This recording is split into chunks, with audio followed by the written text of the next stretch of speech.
আজকে জামাত ইসলাম এবং তাদের বাচ্চারা আজকে ক্ষমতায় আছে। কিছু কিছু দল ক্ষমতায় যাওয়ার লোভে বিদেশিদের সঙ্গে চুক্তি করেছে।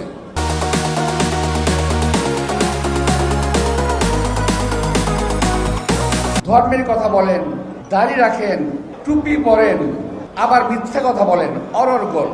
মিথ্যা কথা বলতে পরে মুখে বাধে না ভাই। আমরা লেবাসদারি নই, কিন্তু আমরা সাচ্চা মুসলমান।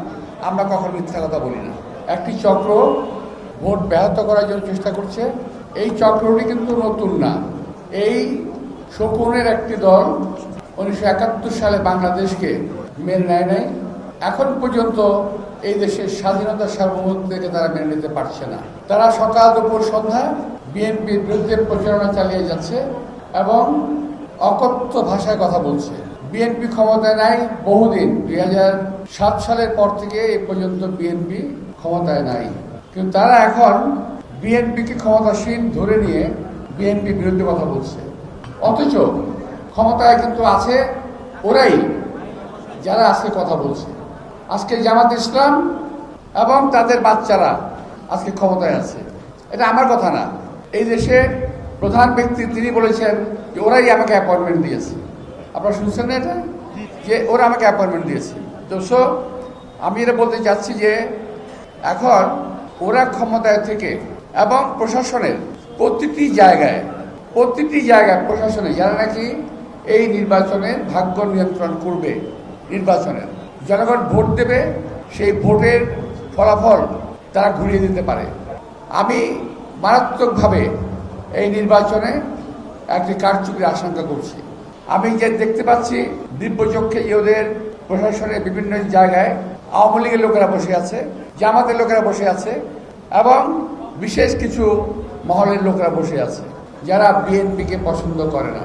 বিএনপি পছন্দ না করার কারণ হলো বিএনপি হলো একটি জাতীয়বাদী দল, যা শহীদ রাষ্ট্রপতি জিয়া রহমান দ্বারা প্রতিষ্ঠিত। শহীদ জিয়া রহমান স্বাধীনতা ঘোষণা দিয়েছিলেন, এগুলো তাদের সহ্য হয় না। আওয়ামী লীগ সহ্য হতো না। জিয়া রহমান স্বাধীনতা ঘোষণা দিয়েছেন, এই কথা আওয়ামী লীগ মানতে পারতো না। এখন যারা আছে তারা স্বাধীনতা ঘোষণা দিয়েছে জিয়া রহমান, এটাও তারা মানতে চায় না। কারণ তারা ভাবতে চায় যে এদের স্বাধীন না। বিভিন্ন প্রক্রিয়ার মাধ্যমে আমাদের স্বাধীনতা সার্বভৌমত্বকে হরণ করার প্রক্রিয়া চলছে। কিছু কিছু দল ক্ষমতায় যাওয়ার লোভে বিদেশিদের সঙ্গে চুক্তি করেছে, যারা আমাদের সঙ্গে যায় না, অর্থাৎ ইসলামের সঙ্গে, মুসলমানদের সঙ্গে তারা কখনো যায় না।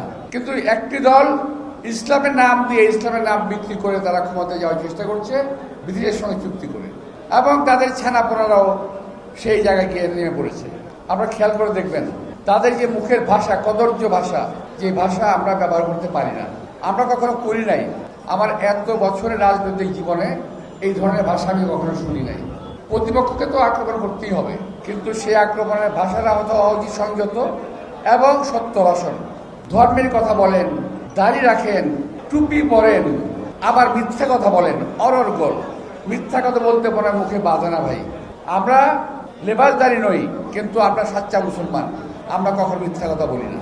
আমাদের ইমান আছে, ইমানে বিশ্বাস করি। আমরা আল্লাহ কথা বিশ্বাস করি, তার ধর্ম করা বিশ্বাস করি। সুতরাং মিথ্যা কথা আমরা বলিও না, বলতে চাইও না।